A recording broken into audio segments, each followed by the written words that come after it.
New Testament critic Bart Ehrman claims that the manuscripts we have today don't represent the original writings, but in fact are error-ridden copies that cannot be trusted.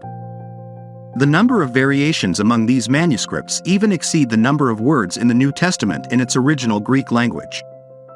He suggests that there are about 400,000 variations in the manuscripts we have and about 138,200 words of the Greek New Testament. That means that for every word that exists there's around 3 options for it. However, is that really an indication of the accuracy of the manuscripts? And what do the numbers really mean? To answer this question and determine the reliability of the New Testament manuscripts, we need to look at how historians assess any work of antiquity coming from the ancient world. Historians generally assess any text by looking at 3 things. A.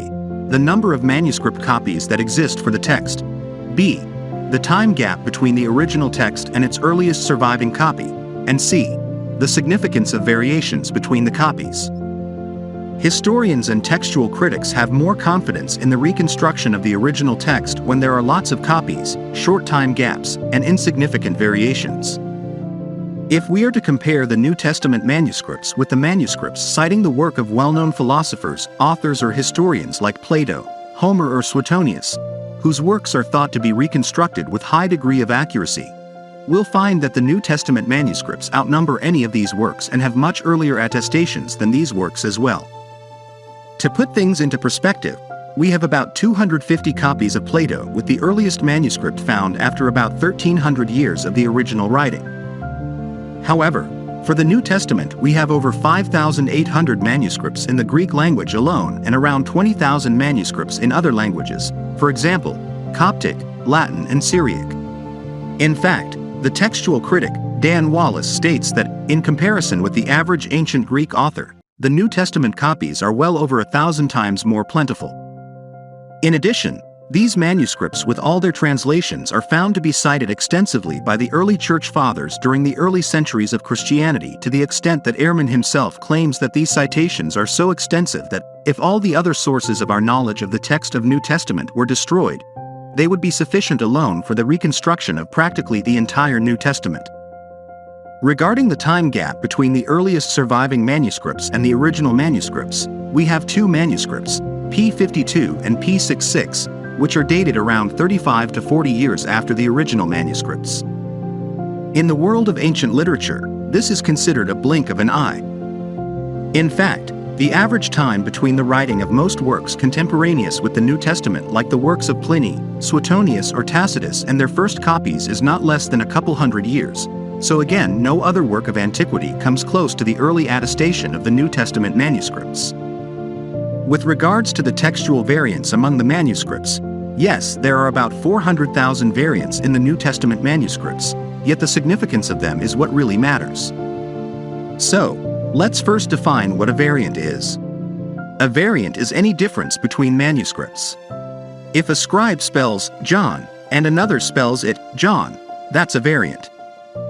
If 2 scribes use 2 different synonyms for the same word, that's a variant. If 2 scribes write the same sentence with the same meaning but use a different word order, that counts as a variant. If a verse or a block of text is found in one copy but not in others, that's also a variant. If we take a closer look at these 400,000 variants, we'll find that 99% of them don't impact the meaning of the text whatsoever. Most of them come from spelling and word order. The remaining 1%, only 4,000 variants, are meaningful, but none of them affects one single doctrine of the Christian faith. And in fact, considering the vast number of manuscripts that we have for the New Testament, it logically follows to have a big number of variants. So, the large number of variants is because the New Testament has more manuscripts than any other work of antiquity. In conclusion, based on the rich and early attestation of the New Testament, as well as the insignificant variations among its manuscripts, we can trust that the New Testament manuscripts are reliable. In fact, if we do not trust the New Testament manuscripts, we cannot trust any other work of antiquity. To judge the reliability of the biblical story, scholars apply the criteria of authenticity to the biblical accounts. The criteria of authenticity represent standards or tools by which the historical plausibility of an event is assessed. So, Let's discuss 3 of these criteria and apply them to the biblical story. First, the criterion of multiple attestation. The criterion states that if an event or a story is recorded by multiple and independent sources, that boosts its likelihood to have occurred. Applying this to the biblical story, we have several non-Christian sources, Roman, Greek, and Jewish, that affirm the following facts which are in congruence with the biblical story and therefore attest to the reliability of the story. 1. Jesus Christ lived in the 1st century AD in Judea. 2. He was believed to be a miracle worker. 3. He was followed by several disciples believing he was the Messiah. 4. He was accused of blasphemy by the Jewish leaders. 5. He died on the cross under the reign of Pontius Pilate. 6. His disciples claimed to have several encounters with him after rising from death. 7. His disciples evangelized and preached about his crucifixion, death, and resurrection. 8. Christians multiplied in numbers before the Great Fire of Rome. 9. Christians used to meet regularly to worship him. These facts, which are attested from many sources outside the New Testament, are in coherence with the New Testament story, and hence, the biblical story as narrated in the New Testament fulfills this criterion of authenticity. Second, the criterion of embarrassment. The criterion states that if an event or a story is embarrassing to its writer, then it is unlikely to be invented, and this increases its likelihood of occurring.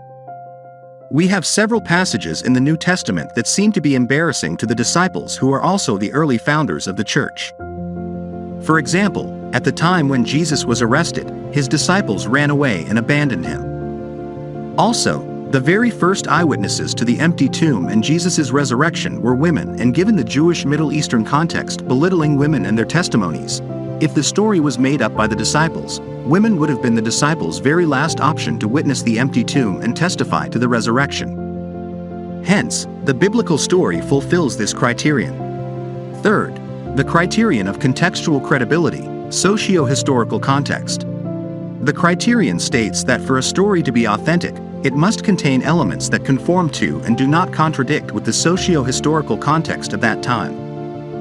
When we have a look at the New Testament, we find several elements that conform to the socio-historical context of the story. For example, a study was conducted on the distribution of personal names in the 1st century AD in Palestine reveals that the names mentioned in the New Testament manuscripts conform to the names used at that time in that region.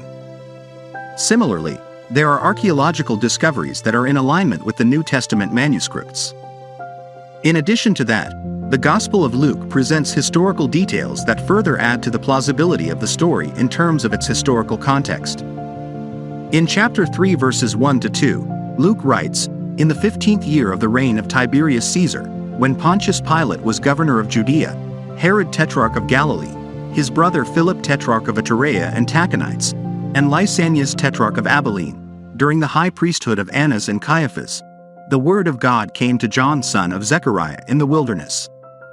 Such level of detail suggests that Luke was well aware of the Roman and Jewish historical context of his story. Hence, the biblical story fulfills this criterion. Based on these 3 criteria, we can reasonably trust the New Testament story.